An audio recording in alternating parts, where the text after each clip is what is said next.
What's going on, family? Welcome back to the FTB reaction channel. As you guys already know, K-Dot just dropped a diss towards J. Cole and Drake. All right, we have yet to hear a response, but today we're going to dive into the background of how this beef got started and all the subliminal messages behind this whole thing. So without further ado, let's get straight into it. Come on. Kendrick Lamar and J. Cole have been at the top of the food chain for a very long time, and even in 2024, the battle for that #1 spot is still very much alive. Now, you guys really loved my video where I broke down all the Kendrick and Drake disses, but something that gets overlooked is the ongoing and current back and forth between J. Cole and Kendrick. So that's what this video is about. Now, keep in mind, some of these bars are speculation, but some of them are pretty obvious. Alright, so J. Cole and Kendrick's relationship goes way back to before they even released their freshman albums. Now, J. Cole did have a head start as he signed with Hov in 2009, and when he signed to The Rock, he dropped 2 amazing mixtapes. I was definitely a massive fan of both of those tapes. In fact, the outro track that I use on every video that I make is from Friday Night Lights. Good to see it edited correctly. Hey, what's the dirt? Bitch, I'm about to blow up! And blow up is exactly what J. Cole did, and due to that mixtape run, he found himself on the 2010 XXL freshman cover. And just checking out the list, man, a lot of these folks don't even rap no more. You know what I'm saying? You got Wiz, he's still current. Shout out to Nipsey Hussle. Definitely rest in peace. You got Gibbs still rapping, Big Sean somewhat still rapping. A lot of these folks, you know what I'm saying, they're not even active no more. Let's keep it going. And as fate would have it, J. Cole shared that cover with an LA artist by the name of J-Rock. Bring your best 3, I eat them like Nookie and give them hysterectomies. Check out this cover though. We got J. Cole, Nipsey, Wiz Khalifa, Freddie Gibbs, Big Sean. They don't make them like that anymore. J-Rock just so happened to be signed to TDE, which was the same label as Kendrick, and it was at that freshman cover shoot where Cole and Kendrick met for the first time. But at the time, Kendrick wasn't really buzzing, so J. Cole didn't even remember meeting him. It wasn't until months later where Cole saw Kendrick performing at a party, and he was so blown away by his skill set that he decided to approach him personally just to let him know that he was really dope. When I saw him, I was like, what? When I heard him, I'm instantly like, I'm looking at Eve like, yo, this nigga's crazy. Like, I gotta go let him know that he's ill. So they meet up, they exchange contact info, and then Kendrick would send Cole 2 different tracks. He sent me Pussy and Patron. Cycles of a starving artist trying to go beyond the marches, maintaining my modest as I dream. And he sent me Cut You Off. I'm trying to surround myself with people that inspire me. And I was like, yo, this nigga, I'm with this nigga, like, yo, I want to sign this nigga. And at this point, anyone with half a brain can see that this guy is definitely special. So Cole, being a producer, starts to hook Kendrick up with beats. And it will be one of J. Cole's beats that will go on to be Kendrick's big single for Section 80. I'm not gonna lie, I didn't know that. That's kind of an interesting fact right there, that J. Cole, you know what I mean, even before Kendrick was blown up, was passing beats to him like low key behind the scene. That's fire. Come on. One of J. Cole's beats that will go on to be Kendrick's big single for Section 80, High Power. Visions of Martin Luther staring at me. Now, it was at this point where the two decided that they were going to take it a step further, and they started planning a joint mixtape. So y'all are officially working on that? Yeah, we working on that. Okay, because in an MTV interview, J. Cole was quoted as saying, "Me and Kendrick are doing a whole ridiculous thing together that's going to tear up the world." how many records did y'all do? We got like maybe like 4. One of the songs that they did record was called Temptations. Now, it would never get released, but Kendrick did preview a snippet at a Section 80 signing. And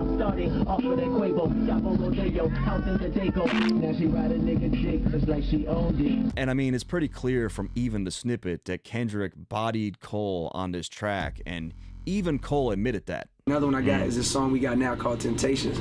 But when I gave him the beat, it already had my verse on it. I was just like, yo, I got this crazy beat with an ill verse on it, you know what I'm saying? Just do with it. Yo, when I tell you, you should never give a nigga like Kendrick Lamar home court advantage. And it was during that in-store signing where Kendrick previewed another song with J. Cole. But it's always easier to write a dope verse if you've already heard you know what I'm saying, the other artist's verse already. It's a lot easier, man. So he definitely gave him the home court advantage there. Big mistake on Cole's part. Come on. And they would record a bunch of other records for this project, but unfortunately, none of them would ever get released. And it wasn't until 2012 that we would hear them both on the same track, and that was on a Trey the Truth remix. Eternally grateful for the support, made the cover of the source for Your hustle was nominated, anonymous, and you faded. And just 1 month later, they're both on the same track again, which was a DJ Khaled record. Hennessy for my enemies, niggas know I'm taking a spot. That means I've been about it, and this is the realest shit I ever wrote. And as everyone is aware, 4 months later, Kendrick took the world by storm when he released Good Kid, Mad City. I used to be jealous of him to follow. He was the one to follow. And on the day that Good Kid, Mad City dropped, J. Cole posted a tweet saying, "Listen, go buy Kendrick Lamar album right now, twice." Then it was on the very next day where Cole was signing albums at a Best Buy in Compton, and he posted, "Cole popped up at Compton Best Buy for the signing. Dolo. Dudes don't do that. My homie for real." I've seen stories like this before where it's like J. Cole will be spotted in New York, like riding a bike by himself, solo. no security, just minding his own business. And it would appear that J. Cole was in LA for more than just a visit, as a few days later, Kendrick posted a tweet saying, "Me and Cole was in the stew last night." And with all that said, a couple months later, Kendrick would release another song produced by J. Cole, The Jig Is Up. However, it was now time for J. Cole to shine, and he quickly dropped his sophomore album, which did have a feature from Kendrick. Apple juice falling from my lips, took a little sip. But Kendrick didn't even rap. He was only on the hook. Yeah. What's interesting about Crazy the album, track, though. The album was given fire, Kendrick's presence on it, is the ongoing theme of Cole referring to himself as being the best and how he's above everyone else. Cole is the king, most definite. When I say that I'm the greatest, I ain't talking about later. All these other niggas is below me. And look, he's supposed to think he's the best. That's just part of the game. But I just found it interesting that he's sharing the record with Kendrick. He's talking this way, and Kendrick really doesn't get a chance to rap back. However, Kendrick would get a chance to rap, as just 2 months later, he completely shook the industry when he dropped his Control verse. Usually homeboys with the same niggas I'm rhyming with, but this is hip-hop and them niggas should know what time it is. And that goes for Jamaica, Big Crit, Wale. On the verse, Kendrick calls out multiple rappers, which... Man, when he dropped that song, man, that shifted the whole culture, bro. Everything stopped. Everybody had to listen to it. That was probably one of the biggest diss records of all time, especially when how Kendrick handled it and absolutely destroyed everybody he mentioned on that joint. And a lot of folks didn't even respond back. He'll probably get into that. Come on. Jamaica, Big Crit, Wale. On the verse, Kendrick calls out crazy multiple rappers, which triggered responses mostly from MCs that weren't even named. Yeah. But one rapper that was named and did respond was J. Cole. Thought you was a down ass bitch till I found that shit a couple days ago. I was home alone. Next thing I know, that long ass verse from a song called Control was on. In the verse, J. Cole paints the picture of a girl playing the Control verse that he was close with. This is likely in reference to the big splash that the verse made, given the fact that the whole One of the world biggest talked disses about it of all time, bro. That's when I seen the shit playing on your phone. Girl, what is that, a ringtone? Shit, not you too. Man, I hate done got you too. Cole then has a conversation with the girl, alluding to how the hype sucked her in. People like Drake would make similar remarks about the verse, saying that it was just for shock value and that it would be forgettable. Everybody in their mama gas, even my mama asked what I'ma do. Again, Cole makes mention to how everyone gassed up the Control verse and makes it known that people that he was close with questioned him on how he would respond to it. Decisions. In case this is warning, I load up on all ammunition. Again, Cole echoes a similar response to Drake, where Drake said that if it's really beef, then let it be real. So it's like, was that real or was that just like for the people? You know, Right. I think it's Was it just to sell albums, or do we have a real beef going on, like lyrical beef out of it? You know what I mean? Because the whole let's create a beef just to sell albums thing, in my opinion, is kind of corny a little bit. You know what I mean? But if it's like, I'm the best, I'm gonna show you I'm the best. You know what I'm saying? We're gonna go at it lyrically, as it should be. That's where it's at. Come on.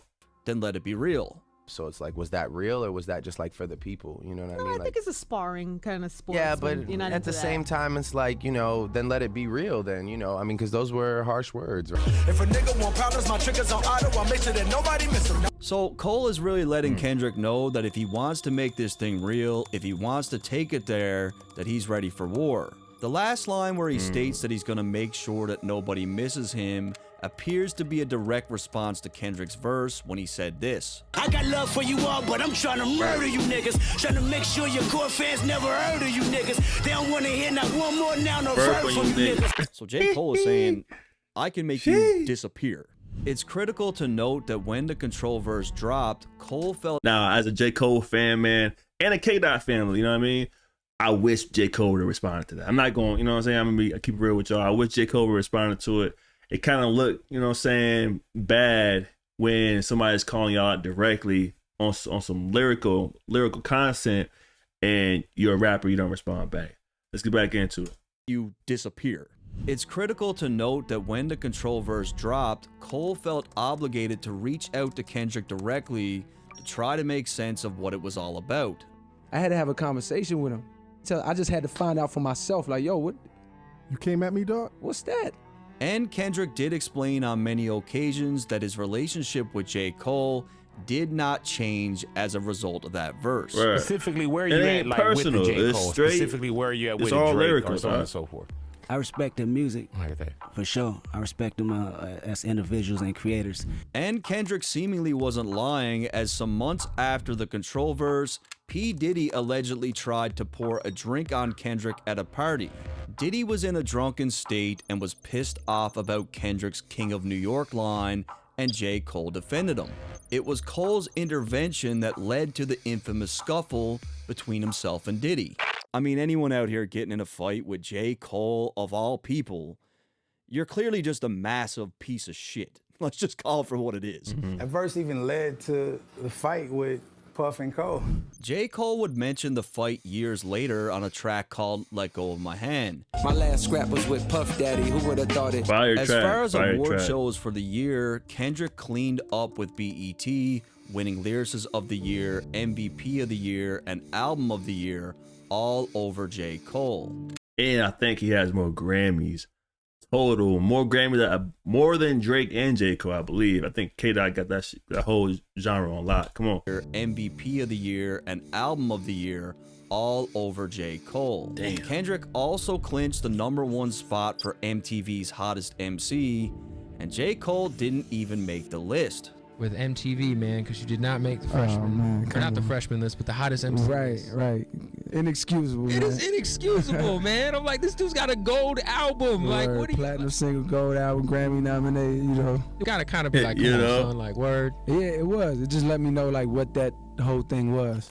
And I normally take these lists with a huge grain of salt, but I do think it's important to highlight just how many times Kendrick has won over J. Cole, because I feel like that feeds into the chip that's on J. Cole's shoulder in recent years. To further confirm that the two were still on good terms, they celebrated Cole's birthday in New York together, and some months later, J. Cole brought Kendrick on stage while he was on tour in LA. However, it was in that same year that J. Cole would release what many people would consider to be his classic album. was and fire. on that project, he had a few little jabs for Kendrick. I don't play no games. Why ain't no joke? Like the great Rakim. When I make my notes. Come on. So it's kind of similar to Kendrick's Control verse, where Cole is paying homage to a bunch of legends, and he's putting himself in the mix. Or you might be Drizzy Drake or Kendrick Lamar. But check the birth date, nigga. You ain't the guy. Cole the guy, nigga. This line acts as a double entendre where one, Cole inserts himself as being above both Kendrick and Drake, and two, Rakim commonly goes by the God MC, and Cole just so happens to share the same birthday, January 28th. So at this point, it's just all friendly competition in the spirit of hip-hop, but it was the Control verse that triggered this type of competition. J. Cole would also make it very clear on his track Fire Squad of where he felt he was at in the rap game. Ain't no way around it no more. I am the greatest. Lot of niggas sat on the throne. I am the latest. Cole also makes it known that he's not afraid of anyone. I ain't afraid of you niggas. I'll end up fading you niggas. At the end of the record, J. Cole brings up the debate of who's really the king and claims that the crown is his for the taking. While the people debate who's the king of this rap game, here comes Lil old Jermaine to snatch the crown from whoever y'all think has it. But that would not be all, as J. Cole had another subliminal for Kendrick on GOMD. Get up, my You can test, I'ma stretch niggas out. I mean, if we're talking about the West Coast in 2014, I don't know who else he would be talking to other than Kendrick. However, it was in this year that Kendrick would win BET Lyricist of the Year again over J. Cole, and everyone remembers the infamous Macklemore Grammy snub. Macklemore and Ryan Lewis. With all that said, as we head into 2015, you better not ever put Macklemore above K-Dot, boy. Y'all boy tripping, boy. Come on. With all that said, as we head into 2015, talks about this joint Kendrick and Cole project are still very much alive. Is there gonna be a Kendrick Lamar J. Cole album? Man, definitely. I still would love to do it for sure. I talked to the bro. I don't know, probably a little bit over a month. And he's on the tour rocking, so we're gonna try to make something happen. However, the closest thing we would get to a joint album would be on November 15th, when both Cole and Kendrick released a song each, titled Black Friday, where they're both going in on each other's beats. Lace myself with the wisdom, my player is a me no miss, so pay them in for performance. Different flows hit different chicks. Let my bricks and hoes feed me fish and chips. Now, the feedback that we got from those records was pretty well unanimous. Kendrick going so hard, I forgot Cole was on it. Sheesh. Kendrick was the destruction, J. Cole was the recovery. Kendrick was rapping like his life was on the line in this one. And I can't disagree, he really was rapping like his life was on the line and making a statement. And I personally believe that it's the element of competition further enforced by both the fans and the media that would eventually come between these two artists. As we close out the year, J. Cole would clinch BET's Album of the Year. However, Kendrick would win Album of the Year at the Grammys. I mean, they're both phenomenal projects. One got a Grammy, one got a BET award. I'm happy with it. They both deserve it. And even in 2016, 2017, talks of this joint project is still going. There is a Kendrick Cole album. There's a Kendrick, they got it. You know what I'm saying? Is it they got it? Working on that motherfucker for a while. And to make the fans go even crazier with anticipation, people got even more excited when Kendrick brought out J. Cole in Detroit. And just a few weeks later, TDE Punch would share a tweet saying, "I was just playing about that Dot and Cole joint. It's coming for sure, maybe. I don't know, it might happen. Probably. Actually, hit them." This joint album got teased for years and years and years. But the fans still kept up hope, as at the end of 2017, the Snowman himself was able to secure a feature from both J. Cole and Kendrick for his track American Dream. Then I put it on plate. I'm running the game, you're running in place. Lie on what is known to the traveling man. However, Jeezy approached this record a little bit sneaky, as he didn't tell Kendrick or Cole that they would both be on the same song together. God. Did he know Kendrick was going to be on it too? Nah. So when they heard the finished product, you know, everybody kind of knew everybody was on the record. And it really makes sense because J. Cole is really rapping on his verse, yet Kendrick took this very melodic approach and isn't really rapping at all. I feel like if Kendrick heard Cole's verse or even knew Cole would be on the record, he might have decided to really rap instead, or maybe it wouldn't have changed anything, as the theme of this record may not have called for that level of competing. The American dream.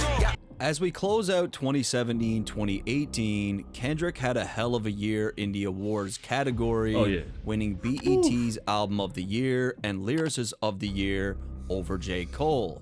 Kendrick would also win several Grammys, but most noteworthy, Rap Album of the Year, and we can't forget that he was the first hip-hop artist ever to win a Pulitzer Prize. Awarded to Damn by Kendrick Lamar. That's funny. And now we get a line from J. Cole where he voices his opinions about the Grammys. The streets don't give a fuck about the Grammys. At the time, Cole had 7 Grammy nominations with 0. Yeah, that's true. That is true. Streets don't give a damn about no Grammys. Grammys have constantly screwed over artists over and over again. But you know what I mean? I think a lot of that came from K-Dot just winning over him year after year. You know what I mean? At the end of the day, you know what I'm saying? A win's a win. But Streets don't give a fuck let's get about into the it. Grammys. At the time, Cole had 7 Grammy nominations with 0 wins. And then we got Kendrick cleaning up. He had like 12 Grammys to his name. You could take this line however you want. And it will be at this point where J. Cole finally shuts down the idea of a joint project and basically says that it's not gonna happen. That's not a real thing. That's like some fantasy thing. It's not. It didn't come from nowhere. It came from us. Yeah. You know what I mean? But it's not like it's something that's actively happening. And as time goes on, we get nothing but non-stop comparisons and questions of who's the better rapper. Who's the better storyteller, J. Cole or Kendrick? Greatest rapper of this generation, J. Cole or Kendrick? Who's the better rapper, J. Cole or Kendrick? And at the time, the overwhelming majority would say that Kendrick was the better rapper. However, outside of a Black Panther... I would agree with that over that period of time.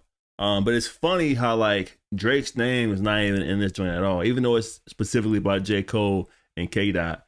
People aren't even including Drake in that conversation, and it's I think, in my opinion, it's primarily because of the Meek Mill thing, where he kind of brought up the ghostwriter situation. All right, and once that got kind of out there, it kind of removed Drake from the conversation of being the best rapper, because you got to write your own bars, man.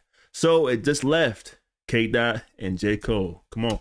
He would say that Kendrick was the better rapper. However, outside of a Black Panther soundtrack and a few features, Kendrick is very much absent. Yeah, he don't drop too 2018 and 2021. And while Kendrick has his feet up, we see this epic shift in J. Cole, where he begins to reshape the narrative of who's the best. Niggas been counting me out. I'm counting my bullets. I'm loading my clips. Still no strangers to the blunt smoke, gun smoke. You niggas don't want smoke. No guts like that swisher we just smoke. Okay, no problem. I show up on every one album. You know what the outcome will be. From this day forward, I move with a new ferocity. Yeah, I'm the GOAT. No nigga don't at me. Put on your coat. The world gon' get colder. This is my year. Don't say I ain't told you. This is my year. Don't say I ain't told you. Something changes with J. Cole.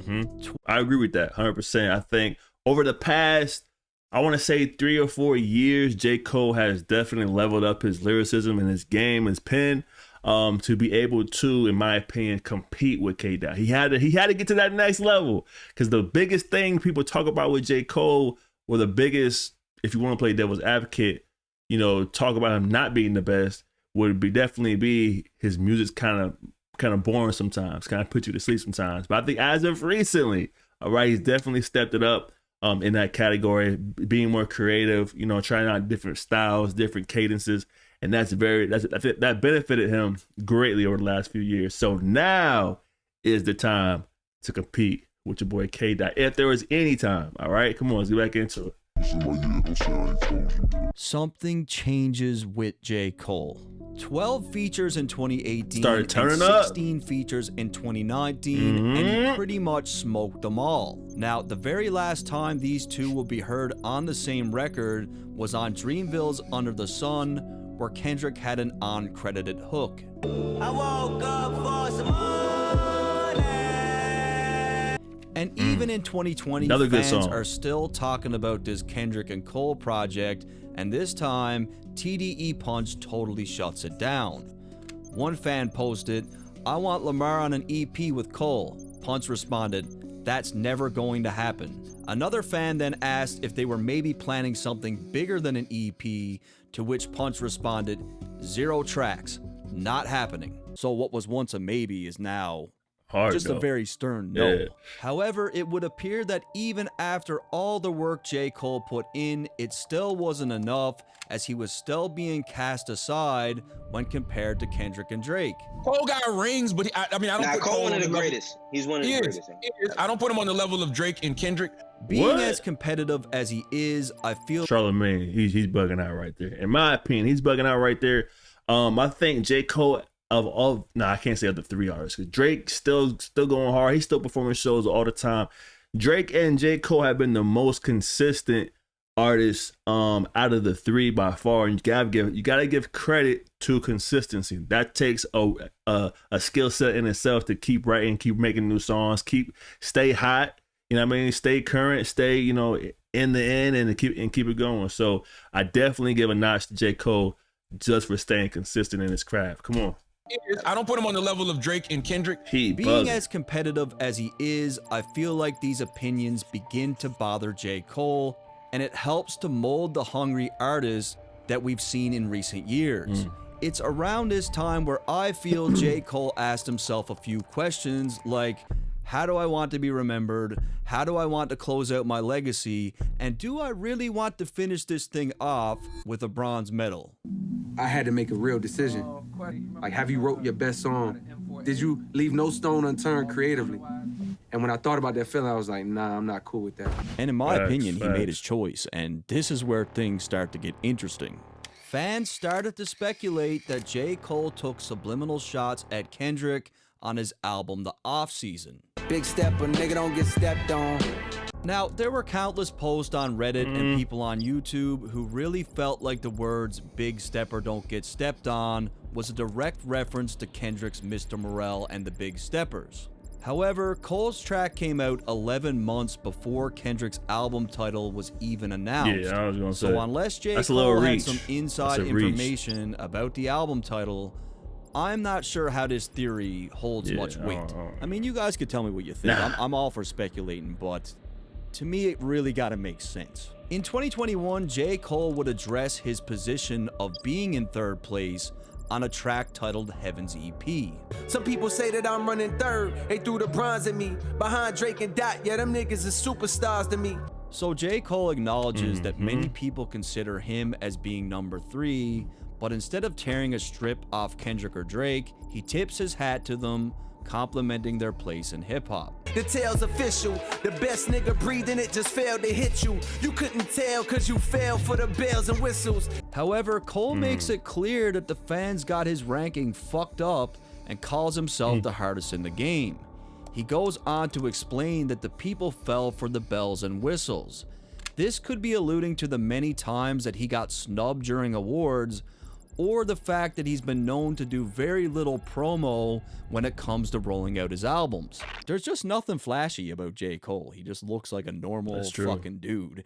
And very seldom is he in the media unless it's for his music. Too much hunger, it's no wonder these niggas can't keep up. So saying yes to a feature just means I'm about to eat lunch, bitch. In the first line. But to his credit, that's kind of the lifestyle that he wanted for himself. He didn't really want the superstar lifestyle, you know what I mean? I remember when he first came out, he was kind of dressing like trying to be hip and trying to, you know, try to imitate hip hop. But after a couple years of being in the game, you can kind of see him just started to become himself, getting comfortable in his own skin, getting comfortable in his own style as far as clothing wise, and becoming a better artist overall. Let's get back into it. So saying yes to a feature just means I'm about to eat lunch, bitch. In the first line, Cole references just how hungry he's become for that #1 spot, and in the second line, he alludes to the fact that every feature he does, he wraps circles around the artist requesting it. It's been exactly 1,746 days since the last time Kendrick Lamar dropped an album. 1,855 days. I've been going through something. Missed at the inner city, miscommunication to keep homo detector busy. No protection is risky. After a 5-year hiatus, on May 13th, 2022, Kendrick released Mr. Morale and the Big Steppers. The album received mixed reviews, but in my opinion, was his most personal and introspective album to date. I even got a t-shirt with the album on it. That's how much I like the album. Again, fans speculated that Kendrick was throwing shade at J. Cole on his track Count Me Out. Ain't nobody but the mirror looking for the fall off. Many people seem to believe that because J. Cole's upcoming project is called The Fall Off, that this could have been a very direct shot. And initially, I didn't think this was a shot at J. Cole, but J. Cole appears to respond directly to this a little bit later down the line. With that said, J. Cole would appear to take more shots at Kendrick on Johnny P's Caddy with Benny the Butcher. If I put your favorite rapper neck in a noose, never letting them loose. When the track initially came out, some speculated that Cole was actually dissing Benny on his own record, but even Benny said that he felt Cole was dissing someone else. If you ask me, he was talking to somebody. Yeah. So the guys who everybody compare him with and put him in the rink with, like, to me, that's who he's talking to. I'm probably gonna go to hell if Jesus Basically, asked for a feature. shit. In the first line, Cole makes it clear that he's bodying anyone on a feature and even claims that Jesus himself would take a loss. One person that's imitated Jesus in the past would be none other than Kendrick Lamar. That's true. Some see the glass is empty. I see a glass full of ether, collecting his bread and mass like he a Catholic preacher. Hey. This line appears to be a reference to Kendrick's music video for Humble, where Kendrick is dressed up as a Catholic preacher, and you could see the empty glass and bread sitting on the table. Cole makes it clear that he sees a glass full of ether, which could be a reference to Nas's infamous diss to Jay-Z. Oh God, the best rapper alive, headshot. J. Cole ends. That does make sense. Not gonna lie to y'all. That does make a little sense. How you know that? I can see that one. I can see that one. Come on. To Jay-Z.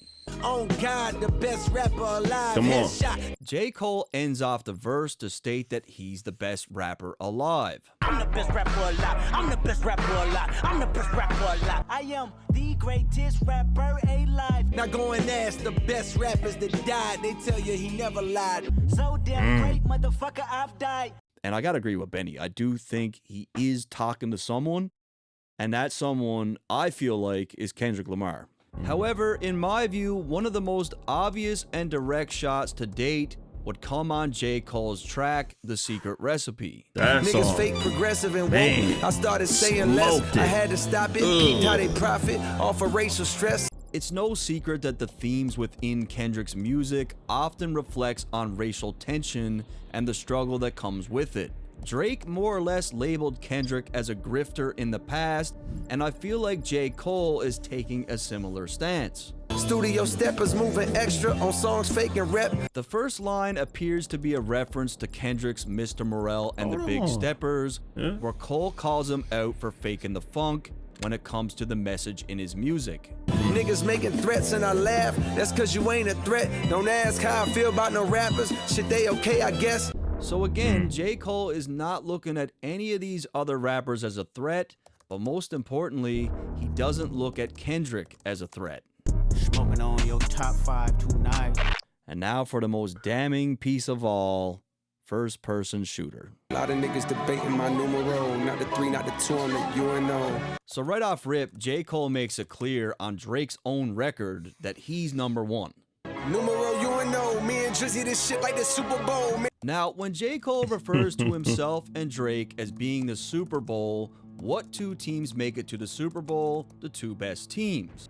By inserting himself and Drake as being the best, J. Cole is essentially omitting Kendrick from the equation entirely. Like a kid that had bad from January to November, nigga, it's just you and Cole. Again, Drake supports Cole's previous Super Bowl analogy by stating that it's I never just got him that and from that Cole in verse, the running. but I can see how people can get that. And now we get back to Kendrick's line on Count Me Out with his reference, nobody but the mirror looking for the fall off, and Cole makes it clear that there's no falling off for him.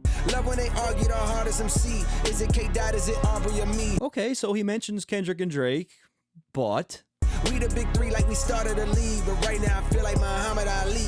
So this is very much a backhanded compliment. He calls himself Muhammad Ali. Now, who's Muhammad Ali? The greatest of all time. Just think about that. The Spider-Man meme is me looking at Drake. Again, as they continue to remove Kendrick from the equation, they need to be prepared for what's to come. And I can almost guarantee that Kendrick will have some form of response to this record. Guaranteed. Everybody steppers will fucking and everybody breakfast and I'm about to clear up my plate.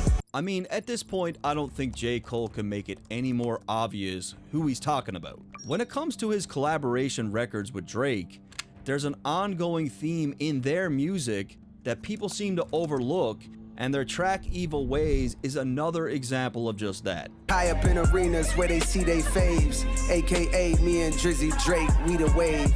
Again, Cole is positioning himself and Drake as being the top two. So if you're Kendrick Lamar, how are you to perceive this? When two of the artists that you've been up against since the beginning of your career are making these style of records. And we all know Kendrick is sitting back watching all this like unfold.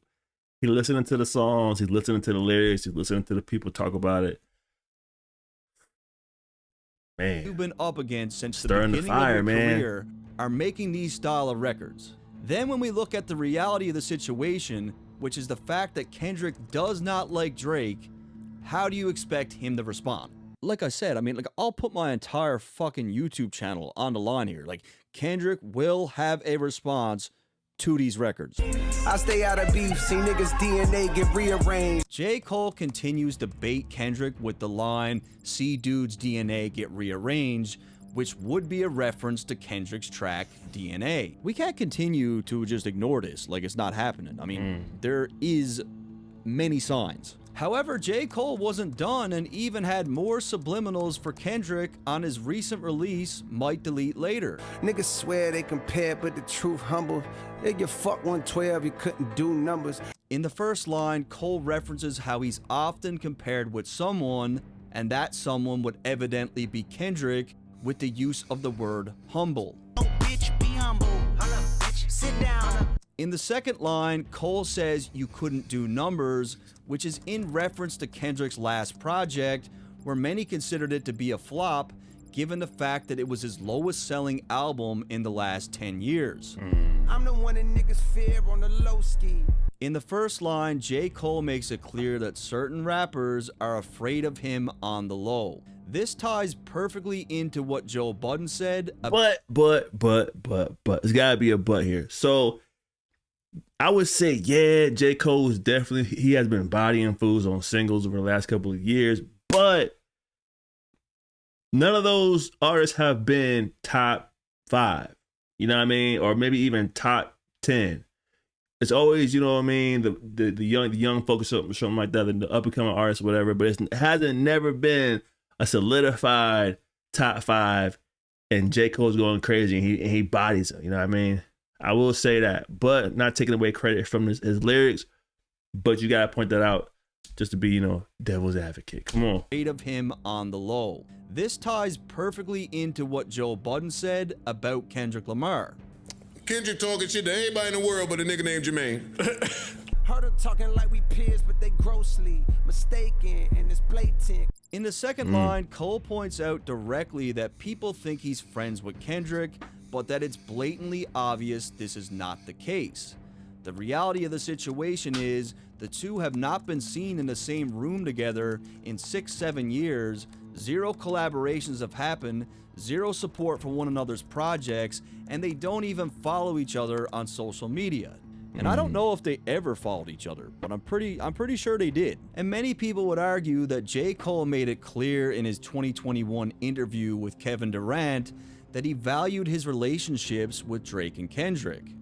I would, you know, I don't want to be like, damn, we never kicked it, you know what I mean? Like, we never really even did nothing. So like, I'm at that point where it's like, I'm more interested in the genuine relationship. Okay, so who does he have a relationship with today? Drake. Who's he making records with? Yeah, that's true. Who's he taking pictures with? Who's he showing up on stage for? Damn. He's talking about Drake here, not Kendrick. Back in 2020, J. Cole released somewhat of a roadmap / schedule for his music. Based on the trajectory of what we've seen, he appears to be following this to a T, so before we get the fall off, I believe we'll be getting something in the form of a mixtape or EP called It's a Boy. Regardless of the schedule, I think it's safe to assume that not only will J. Cole continue to strive for this #1 spot, but that he's willing to go to whatever lengths that is needed to get there. The situation with J. Cole is something very uncommon in hip-hop. J. Cole's name is already cemented in the history books. He's extremely rich. He's extremely successful. The common path that we've seen with most artists is that at some point, they lose the hunger that they once had. J. Cole is an anomaly in the sense that his music is only getting better. So you gotta ask yourself, what is fueling J. Cole right now? Well, the answer to me is very simple. But in hip hop, the gods come with their weapons. All right, y'all. So there you have it, man. A very well broken down subliminal war going on behind the scenes with J. Cole and K. Dot, man. In my opinion, I think J. Cole's going hard right now because, and I think he's getting ready to retire. You know what I'm saying? I mean, he spoke about it a lot. He said it in a lot of his raps, but I think he's getting ready to hang it up as far as his rap. You know what I mean? So he's trying to cement himself in a higher position than being third or bronze, like my boy was saying here. So that's probably why he's going so hard, in my opinion. But he does have the ability to be number one. I think K. Dot himself, he was so far artistically ahead of the competition and creative wise, that gave him the time to take that time off from not making any music or just not being in the spotlight as much. But like I said before, you gotta give Cole and Drake that credit only because they're staying consistent, and we all know that's half the battle when it comes to putting out, you know, creations and keeping your name hot and keeping your buzz going. So listen, man, it's anybody's game right now. I would love to see a back and forth between the two, a real back and forth, you know what I'm saying, between J. Cole and Kendrick Lamar, but we'll see what happens, man. And we'll see if, you know, if Kendrick does drop a verse that's crazy, is J. Cole going to actually respond to it, man. Hopefully this time around, he knocks it out the park. Until next time, y'all be safe out there. Peace.